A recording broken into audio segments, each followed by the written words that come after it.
Assalamualaikum warahmatullahi wabarakatuh. Halo, namaku Intan Tunggal Anugerah Muslimin, dan ini adalah videoku tentang inovasi pendidikan di Indonesia dalam sudut pandang psikologi pendidikan. Video ini dibuat untuk memenuhi tugas mata kuliah psikologi pendidikan dengan dosen pengampu, Ibu Ismarini, SPD, MPD. Nah, teman, dalam video ini akan dibahas tentang 3 hal, yaitu arti penting mempelajari psikologi pendidikan, topik-topik psikologi pendidikan, dan yang terakhir, inovasiku untuk pendidikan di Indonesia. Sebelum membahas lebih lanjut, ada baiknya kita ketahui dulu nih, apa itu psikologi pendidikan. Menurut Muhyiddin Syah, psikologi pendidikan pada asasnya adalah sebuah disiplin psikologi yang menyelidiki masalah-masalah psikologi dalam dunia pendidikan.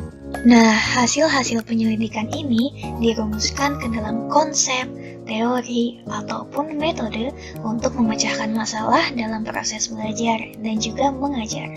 Psikologi pendidikan juga memiliki beberapa tujuan, diantaranya mengenali gejala psikologi siswa, memahami kemampuan dan potensi, menentukan metode pembelajaran, dan membantu menyelesaikan studi siswa.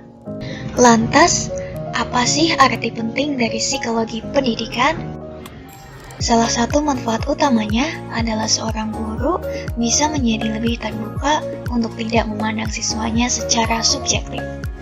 Ada banyak hal yang bisa mempengaruhi perilaku manusia, dan melihat dari sisi psikologis adalah hal yang paling manusiawi. Psikologi pendidikan bisa menjadi jalan untuk mengetahui teknik belajar yang tepat bagi seorang siswa. Dari sini, kita akan tahu bahwa tiap manusia memiliki karakter, cara pikir, juga kelebihan dan kelemahan yang berbeda. Maka, kita tidak bisa memperlakukan manusia sama rata. Dibutuhkan teknik dan pengetahuan untuk itu. Disinilah psikologi pendidikan hadir sebagai solusi. Ketika seorang guru bisa mendidik anak didik dengan metode belajar dan latar belakang psikologi yang relevan, maka materi belajar pun akan lebih mudah untuk diterima. Juga hubungan antara guru dan siswa menjadi lebih erat. Dengan demikian, peran guru dan tanggung jawabnya terhadap siswa akan menjadi lebih maksimal. Nah, sekarang apa aja sih topik-topik yang dibahas dalam psikologi pendidikan? Di video kali ini kita akan membahas tentang perkembangan anak, perkembangan remaja, perbedaan individu, teori behavioristik, teori kognitif, teori humanistik, teori Ki Hajar Dewantara, lingkungan belajar, motivasi belajar, evaluasi belajar, dan diagnosis kesulitan belajar. Wah, lumayan ya. Yuk kita simak satu persatu. Kita mulai dari psikologi perkembangan anak.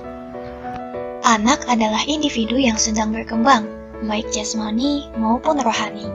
Ia sangat membutuhkan interaksi dengan orang lain agar dapat tumbuh menjadi manusia seutuhnya. Nah, berikut ini adalah karakter anak secara umum. Anak biasanya bersifat spontan dalam mengekspresikan perilakunya. Ia juga bersifat aktif dan energik. Ia juga memiliki sifat egosentris dan berjiwa eksploratif atau mempunyai rasa ingin tahu yang sangat kuat. Selain itu, anak juga memiliki daya fantasi yang tinggi. Dalam perkembangannya, anak memiliki pola yang sama, namun kecepatannya berbeda. Sebagian anak berkembang dengan cepat, namun ada pula yang mengalami penyimpangan atau keterlambatan.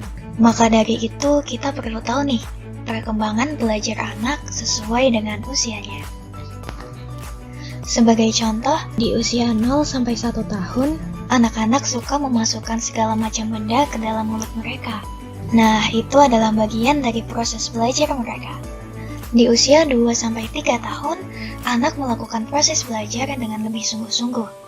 Ia memperhatikan lingkungannya untuk kemudian ditiru. Inilah fase anak menjadi si peniru. Kemudian di usia 4-6 tahun, kemampuan bahasa anak menjadi semakin baik, sejalan dengan komunikasi mereka. Maka dari itu, di usia ini anak mulai sering bertanya, Dan di usia 7-8 tahun, anak melakukan proses belajar secara kompleks. Ia mulai bisa membaca dan berkomunikasi secara intens.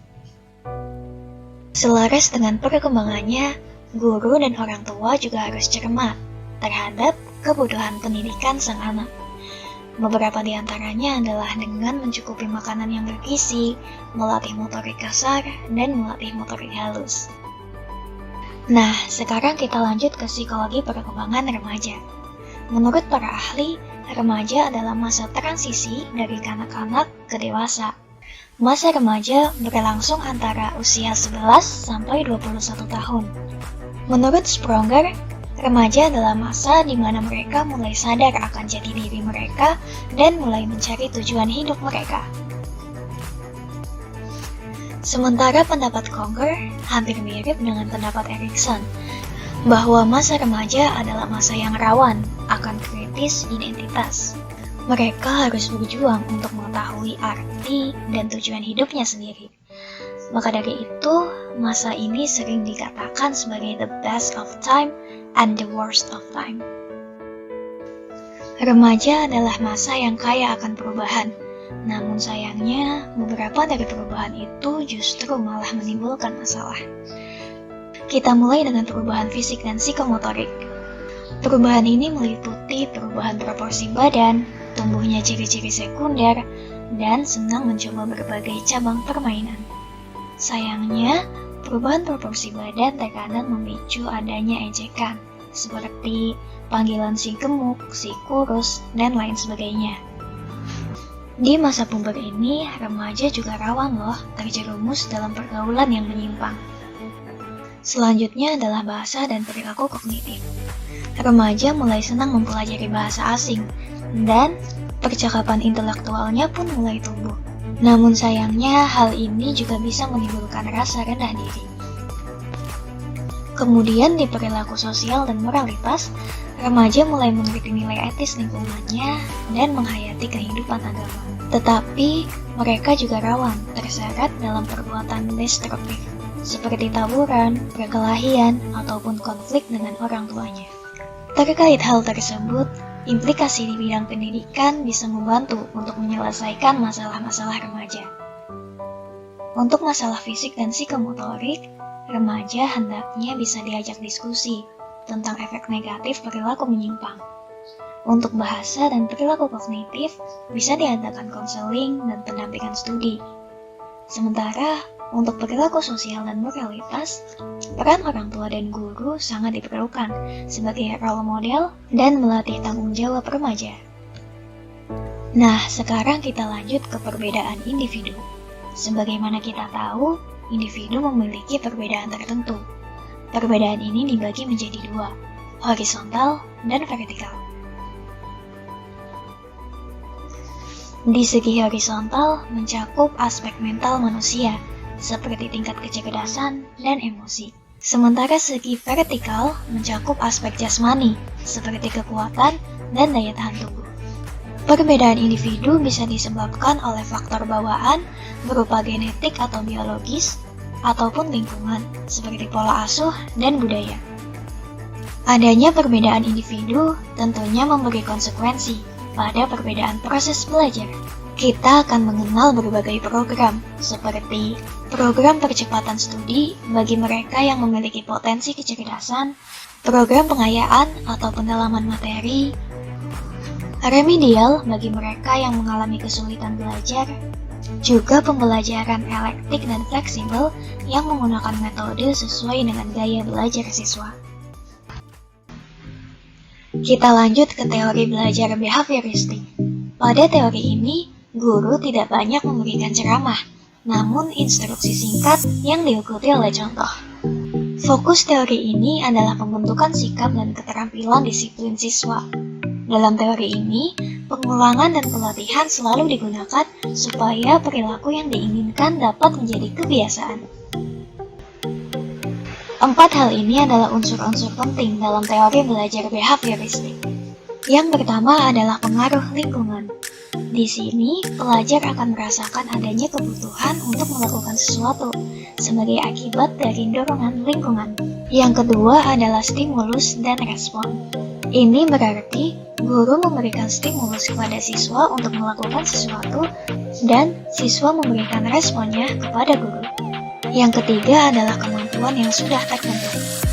Dalam aplikasinya, teori belajar behavioristik sangat mengutamakan peranan kemampuan siswa yang sudah terbentuk sebelumnya. Hal itu juga diperkuat oleh poin keempat, yaitu pembentukan kebiasaan. Di sini siswa diberikan penguatan agar ia merasakan adanya kebutuhan untuk memberikan respon lagi. Kelebihan teori behavioristik ini adalah dapat membentuk kedisiplinan dan tanggung jawab yang baik bagi siswa. Namun negatifnya, guru menjadi terkesan otoriter terhadap siswanya. Nah, sekarang kita kenalan yuk dengan teori belajar kognitif. Teori ini muncul sebagai protes terhadap teori behavioristik yang dinilai terlalu kaku dan otoriter. Dalam teori ini, siswa belajar melalui upaya organisir, menyimpan pemahaman, dan menemukan hubungan antara komponen dalam sebuah materi. Teori ini memusatkan pada cara manusia merasakan, mengolah, menyimpan, dan merespon informasi. Maka dari itu, ciri teori kognitif yang paling menonjol adalah mementingkan proses daripada hasil, disebut model perseptual, dan membagi materi pelajaran menjadi komponen-komponen kecil. Dalam aplikasinya, peserta didik harus lebih aktif. Dan proses belajar pun tidak selalu berpusat kepada guru. Bahan pembelajaran pun sangat diperhatikan. Contohnya, anak akan belajar berhitung dari hal yang sangat sederhana, seperti menggunakan stik ice cream, kelereng, dan lain sebagainya. Maka dari itu, guru harus memperhatikan tahapan perkembangan kognitif siswanya. Dan inti dari teori ini adalah kegiatan belajar harus berpusat kepada peserta didik. Adapun kelebihan dari teori ini adalah siswa menjadi memiliki ruang untuk bereksplorasi. Relasi antara guru dan siswa juga terjalin dua arah karena siswa ditempatkan sebagai subjek, bukan sekedar objek. Namun kelemahannya, teori ini agak sedikit lebih rumit dan memerlukan waktu juga ketekunan untuk melakukannya. Selain kedua teori itu, ada pula teori humanistik. Sama seperti teori kognitif, teori ini juga lahir sebagai penentang teori behavioristik karena dianggap terlalu kaku terhadap siswanya. Salah satu ide pokok dalam teori ini adalah siswa harus mampu mengarahkan perilaku belajarnya sendiri atau self-regulated learning. Hal itu mencakup apa yang akan dipelajari, sampai tingkatan mana, kapan, dan bagaimana akan belajar. Tujuan utama dari teori ini adalah memanusiakan manusia dengan melibatkan aspek pikiran dan perasaan. Selaras dengan teori Arthur Cohn yang mengatakan bahwa guru tidak bisa memaksakan materi yang tidak disukai siswa, karena sama saja dengan melakukan sesuatu yang tidak ada untungnya. Teori ini membantu siswa untuk mengembangkan dirinya menjadi pribadi yang unik dan mewujudkan potensi yang ada. Pembelajarannya pun lebih mementingkan proses daripada hasil. Hal ini terlihat dalam aplikasi proses belajarnya, seperti mengusahakan partisipasi aktif siswa, mendorong siswa mengembangkan diri, membantu siswa berpikir kritis, membiarkan siswa bebas berpendapat, dan guru berusaha memahami jalan pikiran siswanya. Kelebihan dari teori ini adalah terciptanya lingkungan yang demokratis, siswa menjadi aktif, dan hubungan antara guru dan siswa pun terjalin baik. Sementara kelemahannya, siswa bisa menjadi kurang paham. Kebebasan yang diberikan pun bisa memicu penyalahgunaan. Pemikiran dalam kelas juga menjadi tidak berpusat. Berbicara mengenai teori belajar, Indonesia juga punya nih, teori Ki Hajar Dewantara. Menurut Ki Hajar Dewantara, pendidikan merupakan salah satu usaha pokok untuk memberikan nilai kebatinan yang berkebudayaan kepada tiap-tiap keturunan. Dalam teori ini dibahas tentang metode Among, yaitu membimbing anak dengan penuh kecintaan dan mendahulukan kepentingan sang anak. Teori ini mencakup 3 prinsip, yaitu ingarso sung tulodo atau di depan memberi contoh. Dalam hal ini, guru harus menjadi teladan bagi siswanya. Yang kedua, ingmadio mangunkarso atau di tengah memberi semangat. Dalam hal ini, guru harus menyemangati siswanya. Dan yang ketiga, tuturi handayani atau di belakang memberi daya kekuatan. Dalam hal ini, guru akan mengarahkan siswanya dari belakang untuk memberi dorongan dan tidak putus asa dalam bersaing. Beliau juga mengajarkan bahwa dalam mempelajari sesuatu hendaknya bersendikan 3 hal atau yang disebut fatwa sendi kehidupan. Yang pertama adalah tetep, mantep, antep, yaitu fokus untuk menyelesaikan pekerjaan. Yang kedua adalah ngandel, kendel, bandel, kandel. Ini berarti kita harus yakin kepada Sang Penguasa atau Tuhan Yang Maha Esa, berani, tahan menghadapi segala masalah, dan juga kuat secara jasmani. Dan yang ketiga, neng, ning, nung, nang, yaitu tentram lahir batinnya, jernih pikirannya, kokoh kekuatannya, dan berhak atas usahanya. Pembahasan berikutnya adalah tentang lingkungan belajar. Lingkungan belajar oleh para ahli sering disebut juga sebagai lingkungan pendidikan. Lingkungan pendidikan adalah segala kondisi dan pengaruh dari luar terhadap kegiatan pendidikan. Menurut Dewantoro, lingkungan belajar mencakup 3 hal, yaitu lingkungan keluarga, lingkungan sekolah, dan lingkungan masyarakat. Ketiga lingkungan tersebut adalah tripusat yang mempengaruhi manusia secara bervariasi. Pengaruh lingkungan belajar terhadap hubungan sosial bisa berupa 2 hal, yaitu membuat individu sebagai makhluk sosial, dalam artian bisa memberikan pengaruh dan dapat dipengaruhi, dan juga berketerampilan sosial, atau memiliki kecakapan untuk berinteraksi dengan orang lain. Sementara itu, faktor-faktor lingkungan belajar mencakup tempat belajar, alat-alat belajar, suasana, waktu, dan pergaulan. Aspek lingkungan belajar juga terbagi menjadi beberapa hal. Yang pertama, lingkungan keluarga. Di sini, orang tua memiliki peran penting sebagai pendidik, pemelihara, dan pelindung keluarga. Yang kedua adalah lingkungan sekolah. Kondisi lingkungan sekolah sangatlah berpengaruh terhadap berlangsungnya proses pembelajaran yang baik.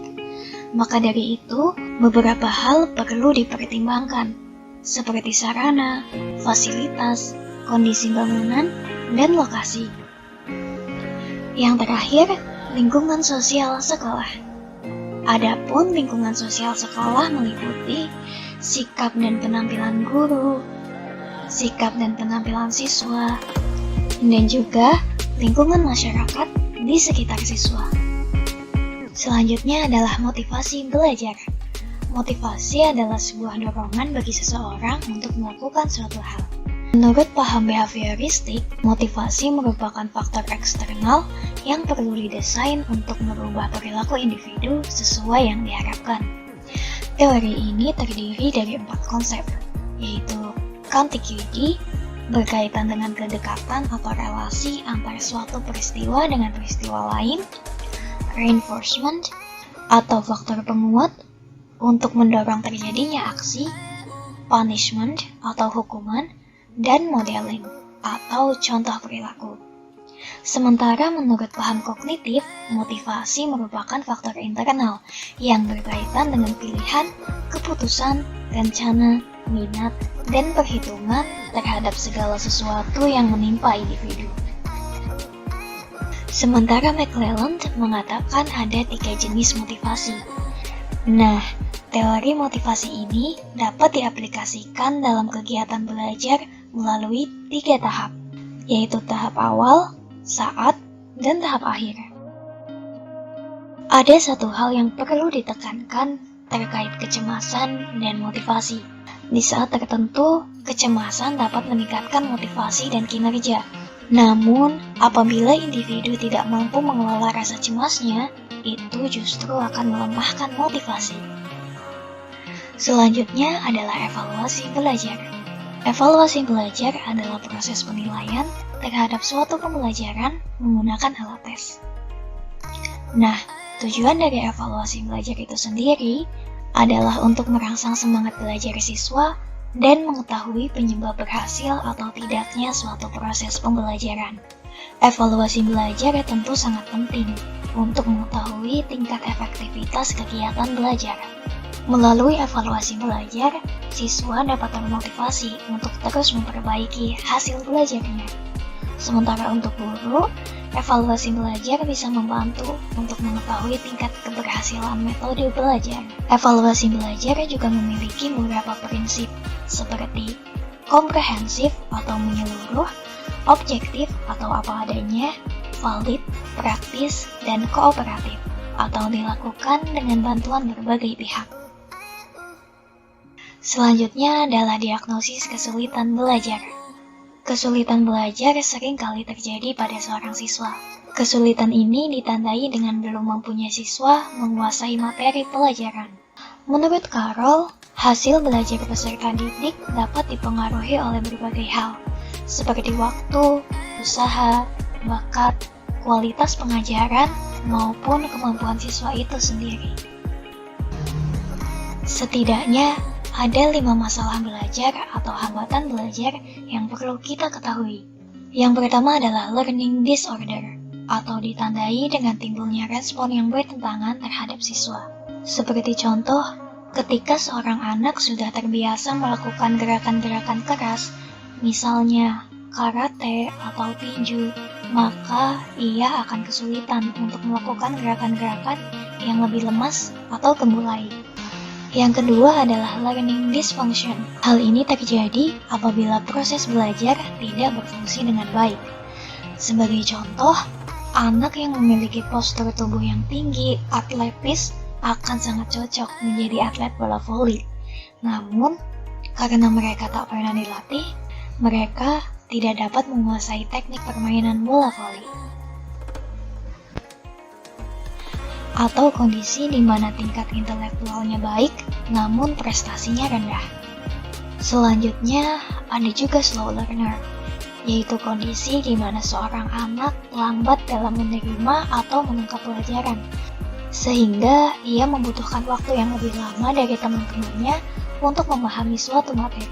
Dan yang terakhir adalah learning disabilities. Hal ini berkaitan dengan siswa yang tidak mampu atau menghindari belajar. Biasanya, siswa-siswa ini memiliki gejala yang mengakibatkan ia tidak bisa melaksanakan kegiatan belajar seperti teman-temannya.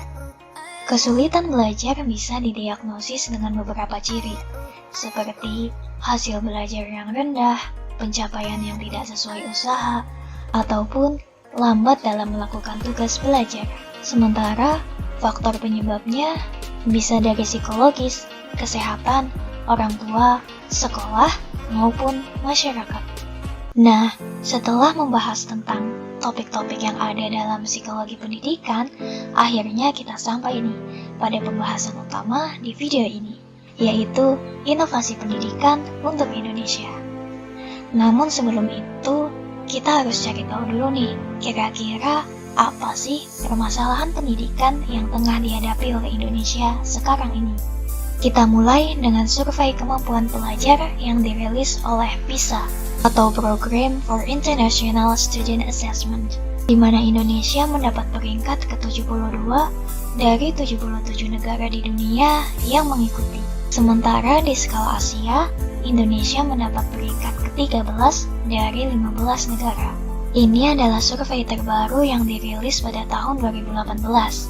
Sebagai informasi, survei PISA merupakan rujukan dalam menilai kualitas pendidikan di dunia, yang menilai kemampuan membaca, matematika, dan sains. PISA tidak dilakukan untuk berkompetisi, namun sebagai ajang untuk evaluasi dan saling belajar. Melihat peringkat Indonesia di PISA tentunya membuat kita miris, bukan? Namun kira-kira apa sih yang melatar belakangi ketertinggalan Indonesia dalam bidang pendidikan? Jika kita renungi lebih lanjut, masih ada banyak hal yang perlu kita benahi dalam sistem pendidikan di Indonesia. Mulai dari kualitas guru, sarana prasarana, motivasi siswa, sampai kurikulum. Masih banyak kasus-kasus yang menerpa guru dan siswa. Kesejahteraan dan gaji guru pun masih kurang. Juga sarana prasarana sekolah di daerah terpencil masih sangat butuh bantuan.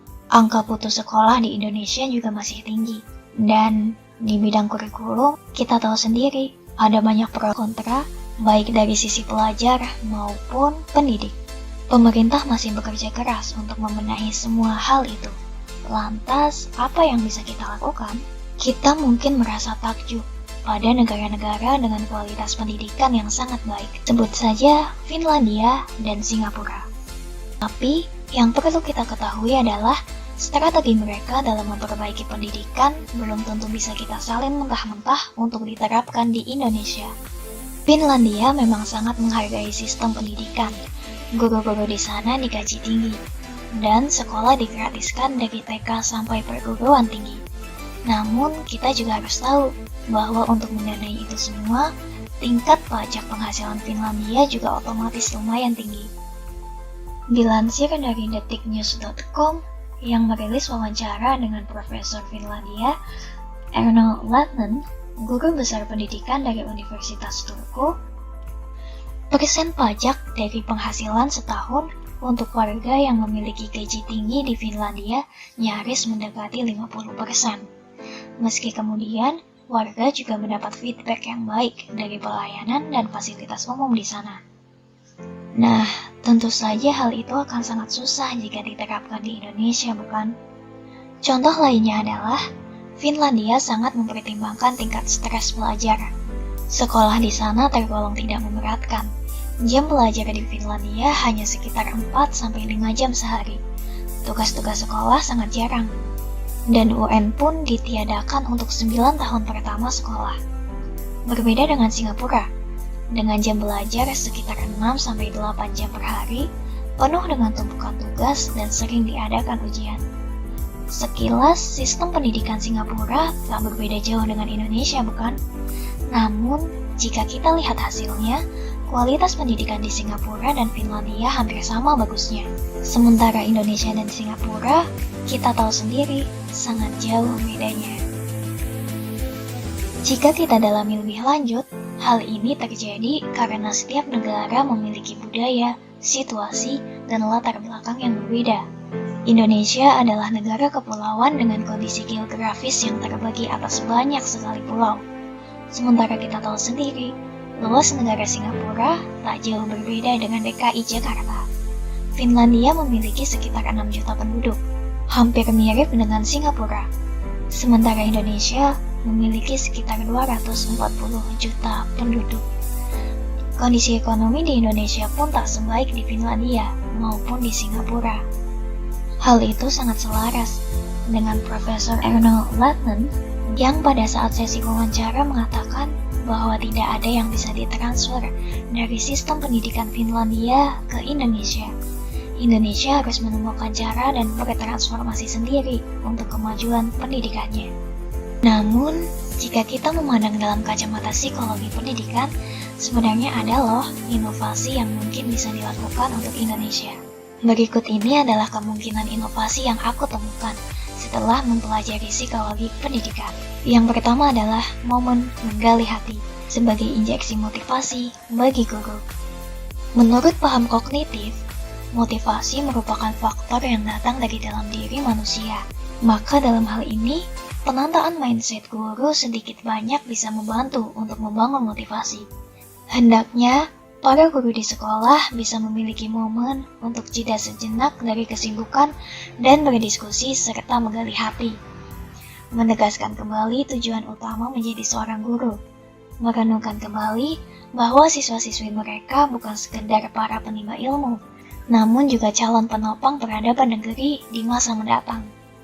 Pada momen ini, para guru juga bisa meresapi lagi fatwa sendi kehidupan dan metode Among yang ditekankan pada teori Ki Hajar Dewantara. Selanjutnya adalah sahabat konselor. Lain dari paham kognitif, menurut paham behavioristik, motivasi justru merupakan faktor eksternal. Maka dari itu, orang-orang di sekitar siswa memiliki peran penting dalam membangun motivasi belajar. Disinilah siswa membutuhkan adanya sahabat konselor. Sahabat konselor ini bisa berasal dari guru kelas, BK, maupun teman sekelas. Seorang guru bisa menerapkan keempat konsep teori motivasi, yaitu memberi stimulus respon, penguat motivasi atau reinforcement, hukuman di saat tertentu, juga menjadi role model yang baik bagi siswa selama proses belajar. Sementara guru BK hendaknya bisa lebih dekat dengan siswa, semisal dengan mengobrol santai di kantin, menanyakan suasana kelas, atau apapun yang membuat siswa merasa nyaman dan mau terbuka. Siswa juga bisa mengambil peran dalam program ini. Siswa bisa direkrut secara sukarela dan tertutup untuk menunaikan misi kebaikan dalam kurun waktu tertentu, seperti membantu temannya memahami materi atau menyemangati agar tidak bolos sekolah. Tentunya siswa tersebut akan mendapat reward setelah misinya terselesaikan. Yang ketiga adalah intel kelas. Seperti kita ketahui, masalah bullying dan guncangan psikologis rawan terjadi pada siswa remaja. Hal itu bisa mempengaruhi kualitas kegiatan belajar. Sayangnya, beberapa dari mereka masih merasa enggan untuk terbuka kepada guru. Maka dari itu, intel kelas bisa menjadi bahan pertimbangan. Sama dengan sahabat konselor siswa, guru bisa merekrut siswanya secara sukarela dan tertutup. Dia akan bertugas melaporkan apabila ada tindakan bullying, masalah psikologi siswa yang belum terjamah guru, juga antisipasi siswa dengan gangguan kesulitan belajar. Selanjutnya adalah konsep taman belajar. Seperti yang sudah kita bahas sebelumnya, implikasi motivasi belajar dalam pendidikan bisa berupa mempertahankan iklim positif dalam belajar. Nah, selayaknya sebuah taman, sekolah haruslah didesain menyenangkan. Jam belajar tidak terlalu padat dan jeda istirahat atau makan siang bisa diperpanjang. Sediakan waktu khusus untuk melakukan hal yang siswa suka, misalnya bermain musik, bermain permainan olahraga, menonton film, atau sekedar bercengkerama dengan teman. Pemberian tugas pun bisa dipertimbangkan kembali, mengingat ada banyak mata pelajaran yang ditempuh oleh siswa. Jika siswa menerima terlalu banyak tugas, maka ia tidak menikmati lagi proses belajarnya. Pengerjaan tugasnya semata-mata hanya untuk nilai dan penggugur kewajiban, bukan kualitas. Lingkungan belajar juga harus diperhatikan, mulai dari bangunan, fasilitas, jarak dari rumah, maupun suasana. Kegiatan belajar siswa juga bisa dilakukan dengan berdiskusi kelompok atau lewat permainan edukatif. Kursi kelas bisa disusun tapal kuda atau melingkar untuk memudahkan interaksi dan diskusi. Relevan dengan teori kognitif, siswa juga diberi ruang untuk mengeksplor materi secara mandiri dan berpikir kritis. Diperlukan pula penetapan target tertentu untuk perkembangan siswa. Semisal, disediakan waktu khusus untuk literasi di pagi hari, katakanlah 2 minggu 1 buku, juga target-target lainnya yang bisa disesuaikan. Selanjutnya adalah quality time atau ajang evaluasi belajar. Akan lebih baik jika guru bisa mengalokasikan pertemuan terakhir di setiap semester untuk mengevaluasi proses belajar. Seperti yang telah kita bahas sebelumnya, evaluasi tentu penting untuk menjadi koreksi dan memperbaiki proses belajar ke depannya. Guru dan siswa bisa saling berbagi cerita, juga kesan dan pesan. Momen ini juga bisa guru manfaatkan untuk menggali karakter siswa dan menyiapkan strategi untuk menghadapinya di pertemuan selanjutnya. Selanjutnya adalah extra time atau remedial dan pengayaan. Selain evaluasi, hendaknya guru juga memiliki waktu tambahan untuk melaksanakan remedial dan pengayaan bagi beberapa siswa tertentu. Termasuk di dalamnya penanganan siswa yang berkebutuhan khusus atau memiliki masalah belajar. Baiknya, guru juga menawarkan kepada siswa jikalau masih ingin mengeksplor dan memperdalam beberapa materi belajar. Nah, itu dia beberapa inovasi yang terlintas di benakku setelah mempelajari psikologi pendidikan. Perlu diketahui bahwa inovasi-inovasi tersebut tak lain hanyalah pendapat pribadiku, dan aku pun masih dalam proses belajar. Jadi, mohon maaf ya teman, jika masih menemukan banyak kekurangan. Namun demikian, yang perlu kita ketahui bersama adalah bukan hal mudah untuk mengubah budaya belajar yang sudah mengakar di Indonesia. Siapapun boleh mengusulkan ide untuk berinovasi, bukan? Namun, inovasi yang terpenting dan yang paling ideal dilakukan adalah terhadap diri kita sendiri. Cobalah untuk merubah mindset dan berpartisipasi maksimal dalam belajar maupun mengajar.